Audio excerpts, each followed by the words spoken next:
Hello hi आदाब नमस्कार सम्मानित साथियों। Welcome to YouTube channel TET point. आज हम डिस्कशन करने जा रहे हैं मानव संपदा पोर्टल पर रिक्वेस्ट बेस्ड सर्विस टैब विकसित करने के संबंध में।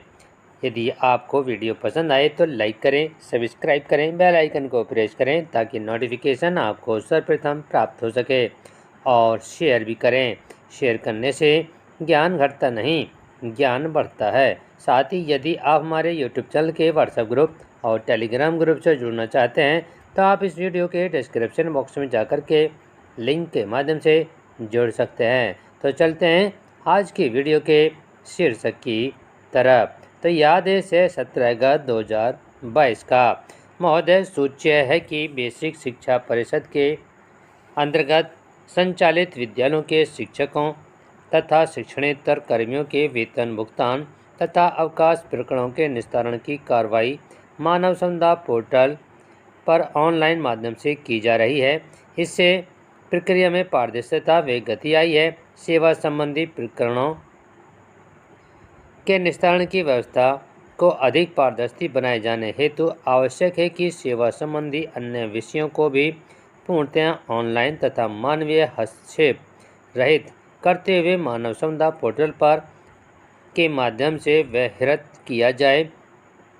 इस संबंध में मानव संपदा पोर्टल पर रिक्वेस्ट बेस्ड सर्विस टैब विकसित करते हुए उसके अंतर्गत निम्नलिखित बिंदुओं को प्राविधान किए जाने की व्यवस्था है, जिसमें अब अध्यापकों को पारदर्शी तरीके से मानवीय हस्तक्षेप रहित पूर्णतः ऑनलाइन निम्नलिखित 9 सुविधाएं प्राप्त होंगी और समय से प्राप्त होंगी, जैसे जीपीएफ से अग्रिम निकासी, जीपीएफ की धनराशि ऑनलाइन अद्यतन अपडेट होगी, अनापत्ति प्रमाण पत्र का निर्गमन, चयन वेतनमान, प्रोन्नत वेतनमान, नवीन वेतनमान का भुगतान, नोटिस का स्पष्टीकरण प्रेषण, मानव संपदा पोर्टल पर संशोधन, वेतनमान वेरिएशन एवं परिवर्तन और नवा है अधिष्ठान संबंधी अन्य मांग संशोधन अपडेशन। तो इस पर हम अब डिटेल से बातचीत करते हैं और इसमें प्रथम पॉइंट है हमारा सामान्य भविष्य निधि से अग्रिम आहरण करते हैं तो उसकी प्रक्रिया क्या होगी। तो उसमें स्टेप 1 की तरफ बढ़ते हैं। अग्रिम प्रकार का ड्रॉप डाउन से करेंगे। स्थायी और स्थायी दोनों तरीके से कर सकते हैं। आवेदित धनराशि अंकित करेंगे। आहरण का उद्देश्य अंकित करेंगे ड्रॉप डाउन से। और गृह निर्माण के लिए, पुत्र पुत्री की शिक्षा उस शिक्षा के लिए, और पुत्र का विवाह जो भी कारण होगा उसको यहाँ पर हम लिखेंगे। स्वयं पति पत्नी आश्रित माता पिता पुत्र पुत्री का इलाज हेतु जो भी कारण होगा उसको यहाँ पर अंकित करेंगे और आहरण के उद्देश्य से संबंधित साक्ष्य अपलोड करेंगे। और जो भी इसमें आप कारण होगा उसका साक्ष्य भी आपको अपलोड करना होगा।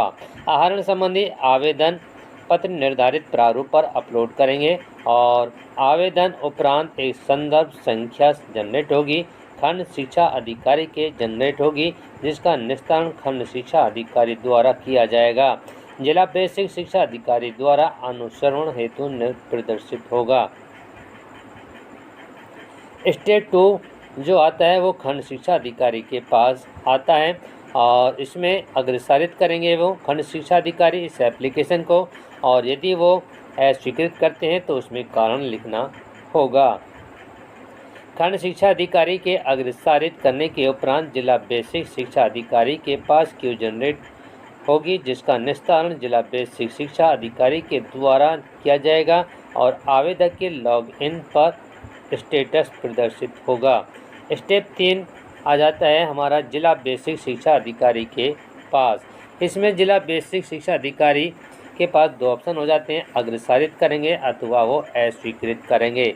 और अस्वीकृत करने की स्थिति में वो स्पष्ट आपत्ति अंकित करेंगे किस कारण से इस एप्लीकेशन को वो रिजेक्ट कर रहे हैं, अस्वीकार कर रहे हैं। और आवेदक अग्रसारक अधिकारी द्वारा उस एप्लीकेशन को उस कारण को स्वीकृत करने से पहले उसको सही करना होगा, तब उसको वो सही हो जाएगी और स्वीकृत की जा सकेगी। जिला बेसिक शिक्षा अधिकारी के अग्रसारित करने के उपरांत वित्त एवं लेखाधिकारी बेसिक शिक्षा के पास क्यू जनरेट होगी, जिसका निस्तारण वित्त एवं लेखाधिकारी बेसिक शिक्षा द्वारा किया जाएगा। आवेदक के लॉगिन पर स्टेटस प्रदर्शित होगा। स्टेटस और 4 में है स्टेप 4 वित्त एवं लेखाधिकारी बेसिक शिक्षा। अग्रसारित करने की स्थिति में अधिकतम अनुमन्य धनराशि अंकित करेंगे। यदि आपका अग्रसारित हो जाता है तो आप उसमें धनराशि अंकित करनी होगी। और अस्वीकृत करने की स्थिति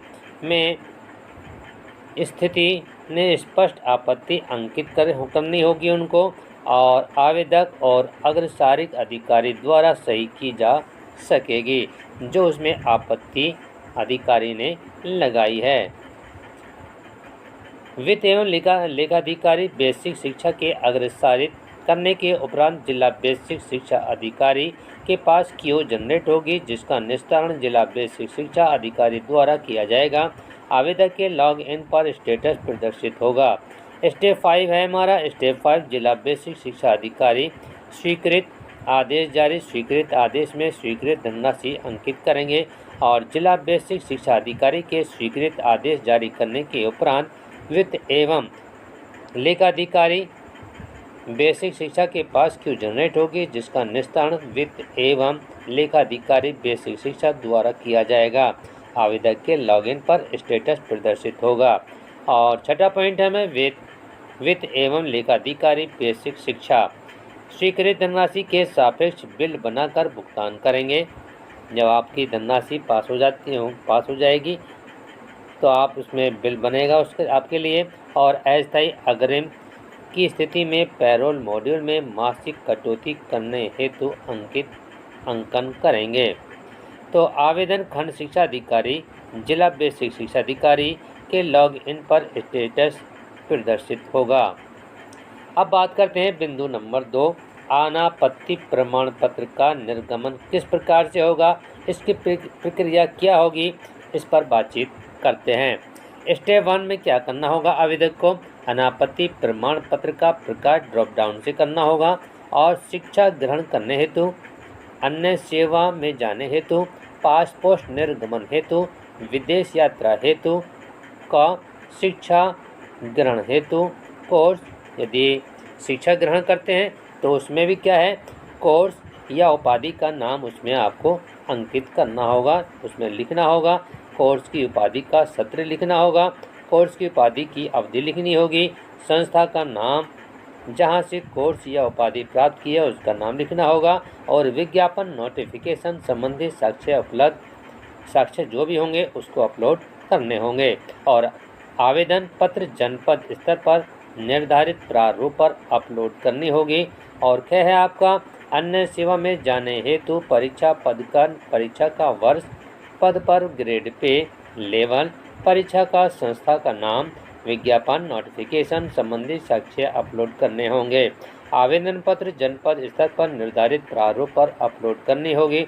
और पासपोर्ट निर्गमन हेतु पासपोर्ट निर्गमन का उद्देश्य आवेदन पत्र जनपद स्तर पर निर्गत प्रारूप पर अपलोड करना होगा। और प्रारूप जिस पर अनापत्ति प्रमाण पत्र निर्गमन होना है की प्रति अपलोड करेंगे। विदेश यात्रा हेतु यदि आपको करना है तो उसके लिए यात्रा हेतु देश का नाम लिखना होगा, यात्रा का उद्देश्य लिखना होगा, किस उद्देश्य के लिए आप जा रहे हैं, और यात्रा की अवधि कितने दिन के लिए जा रहे हैं। और आवेदन पत्र जनपद स्तर पर निर्धारित प्रारूप पर अपलोड करना होगा।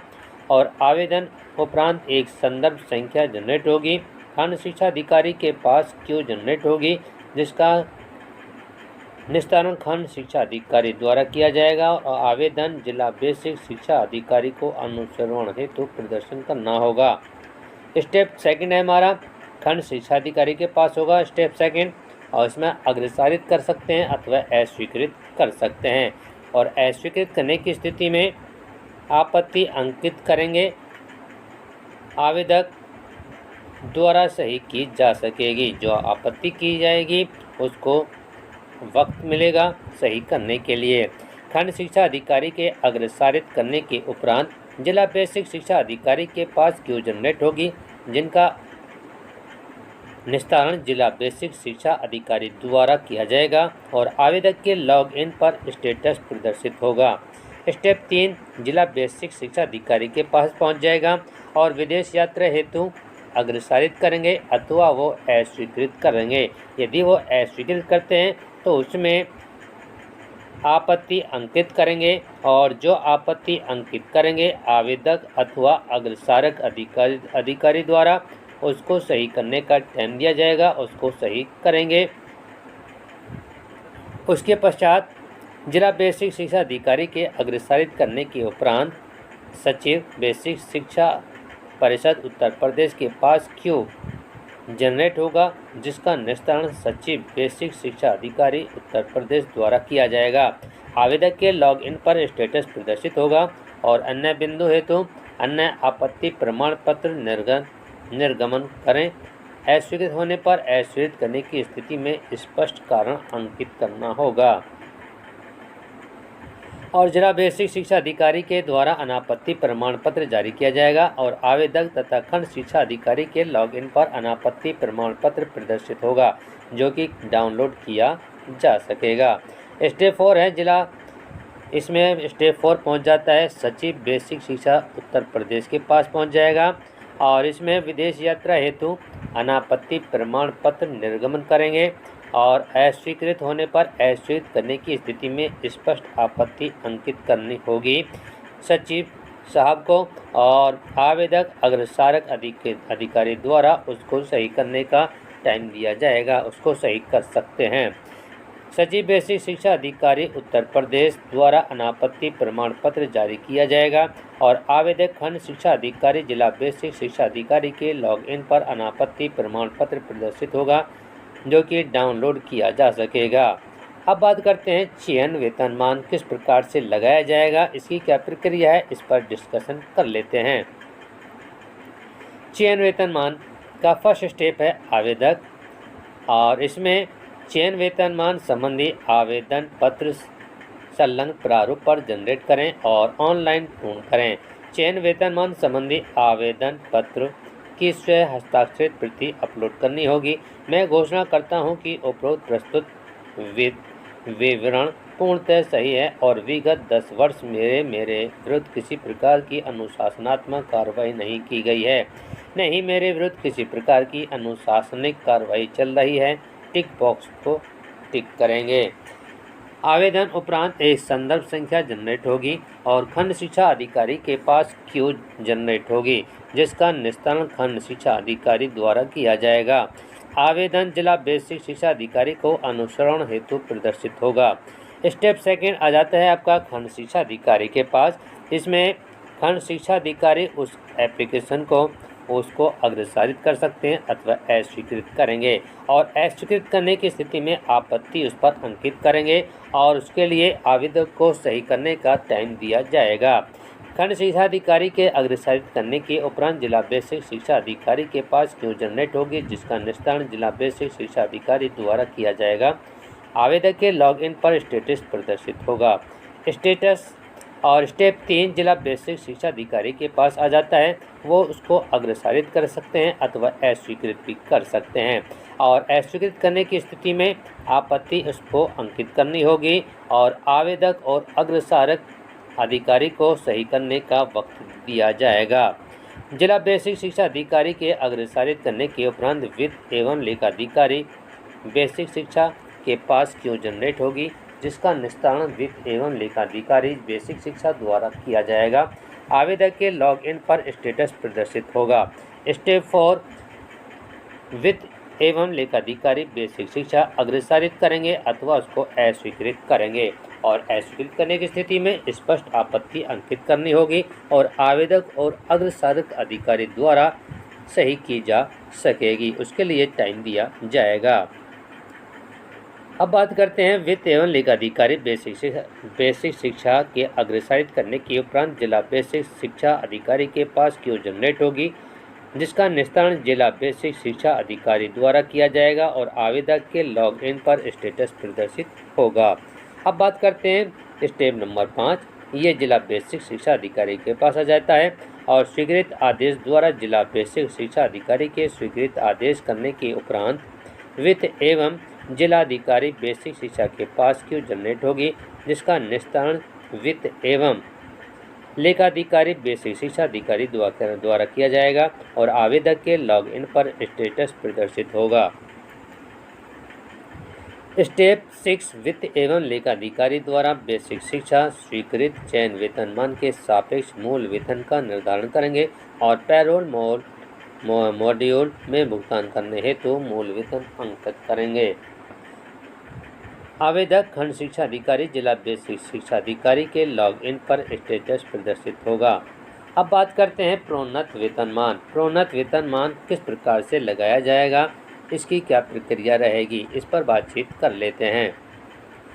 तो इसके लिए प्रथम स्टेप है आवेदक प्रोन्नत वेतनमान संबंधी आवेदन पत्र संलग्न प्रारूप पर जनरेट करेंगे और ऑनलाइन पूर्ण करें। प्रोन्नत वेतनमान संबंधी आवेदन पत्र स्वयं हस्ताक्षरित प्रति अपलोड करेंगे। मैं घोषणा करता हूं कि उपरोक्त प्रस्तुत वितरण पूर्णतः सही है। विगत 12 वर्ष में मेरे विरुद्ध किसी प्रकार की अनुशासनात्मक कार्रवाई नहीं की गई है और न ही मेरे विरुद्ध किसी प्रकार की अनुशासनात्मक कार्रवाई चल रही है। टिक बॉक्स करेंगे। आवेदन उपरांत एक संदर्भ संख्या जनरेट होगी। खंड शिक्षा अधिकारी के पास क्यू जनरेट होगी, जिसका निस्तारण खंड शिक्षा अधिकारी द्वारा किया जाएगा और आवेदन जिला बेसिक शिक्षा अधिकारी को अनुश्रवण हेतु प्रदर्शित होगा। सेकंड स्टेप है आपका खंड शिक्षा अधिकारी के पास आ जाता है। इनको अग्रसारित करना होगा अथवा अस्वीकृत करना होगा और अस्वीकृत करने पर आपत्ति इनको अंकित करनी होगी और आवेदक को सही करने का मौका दिया जाएगा। खंड शिक्षा अधिकारी के पास अग्रसारित करने के उपरांत जिला बेसिक शिक्षा अधिकारी के पास क्यू जनरेट होगी, जिसका निस्तारण जिला बेसिक शिक्षा अधिकारी द्वारा किया जाएगा और आवेदक के लॉगिन पर स्टेटस प्रदर्शित होगा। स्टेप 3 जिला बेसिक शिक्षा अधिकारी होता है के पास यह पहुंच जाती है और इसको आप जिला बेसिक शिक्षा अधिकारी स्वीकृत कर सकते हैं अथवा अस्वीकृत कर सकते हैं। अस्वीकृत करने की स्थिति में स्पष्ट आपत्ति अंकित करेंगे और आवेदक अग्रसारक अधिकारी द्वारा की जा सकेगी। जिला बेसिक शिक्षा अधिकारी के अग्रसारित करने के उपरांत वित्त एवं लेखाधिकारी बेसिक शिक्षा के पास क्यू जनरेट होगी, जिसका निस्तारण वित्त एवं लेखाधिकारी बेसिक शिक्षा अधिकारी द्वारा किया जाएगा। आवेदक के लॉगिन पर स्टेटस प्रदर्शित होगा। अब करते हैं स्टेप 4 की तरफ चलते हैं। वित्त एवं लेखाधिकारी बेसिक शिक्षा अग्रसारित करेंगे लेखाधिकारी अथवा इसको अस्वीकृत करेंगे। अस्वीकृत होने पर आपत्ति अंकित करेंगे और आवेदक और अग्रसारक अधिकारी द्वारा सही करने का मौका दिया जा सकेगा। वित्त एवं लेखाधिकारी बेसिक शिक्षा के अग्रसारित करने के उपरांत जिला बेसिक शिक्षा अधिकारी के पास क्यू जनरेट होगी, जिसका निस्तारण जिला बेसिक शिक्षा अधिकारी द्वारा किया जाएगा।